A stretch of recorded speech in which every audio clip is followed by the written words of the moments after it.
I want to take y'all on the journey, so stick with me here. So I thought about let's see.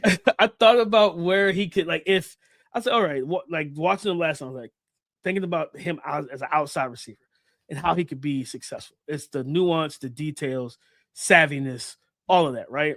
And there was a guy that came to mind, and I had to go back. I had to go to Mock Draftable and look him up. 5'10", 186 pounds. He had 31 inch on the arms, 9 inches on the hand. He ran a 4.56. He had a 33.5 inch vert. I think he had a 10.5 broad.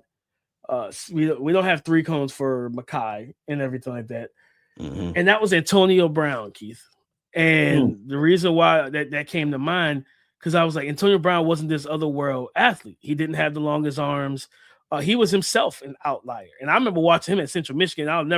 That's a core memory for me and my younger brother. We would literally sit there and just watch some of those 12 noon ESPN games back before they cared so much about putting all the big fish in all these the prime time situations, like early afternoon. I remember watching Antonio Brown at Central Michigan. I'm like, hey, this dude's pretty good. You know what I mean? Like, but he plays Central Michigan. We see how it plays out.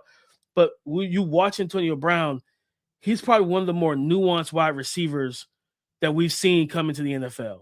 The tempo, the short area quickness, the suddenness, how he can lull you to sleep early in reps, but then also the usage of his hands and his footwork to be able to win on the outside. And I was like, if Makai Lemon, I'm not saying you go call up Antonio Brown. I don't know what Antonio Brown's doing with his life.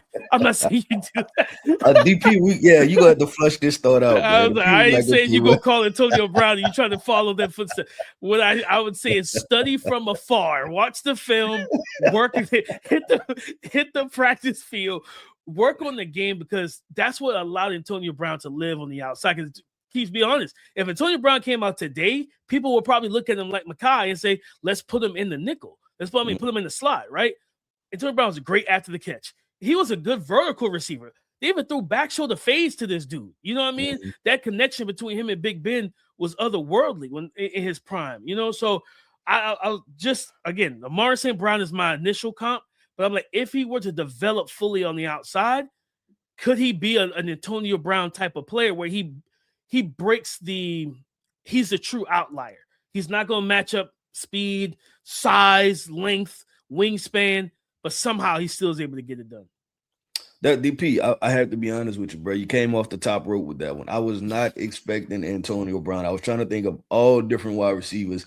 Antonio Brown was not a name that I was expecting to come up at all. There was no shot that I was expecting that name. But I think they could, like you said, there's some interesting parallels there, right? Antonio was more explosive vertically, but if Makai can develop the back shoulder stuff, right? Like, because you're probably already going to be behind the defensive back anyway, because you lack top end speed, right? So just work the back shoulder, right? Which you see plenty of other wide receivers do, like, those other guys. But if he can nail that part down, it can be interesting.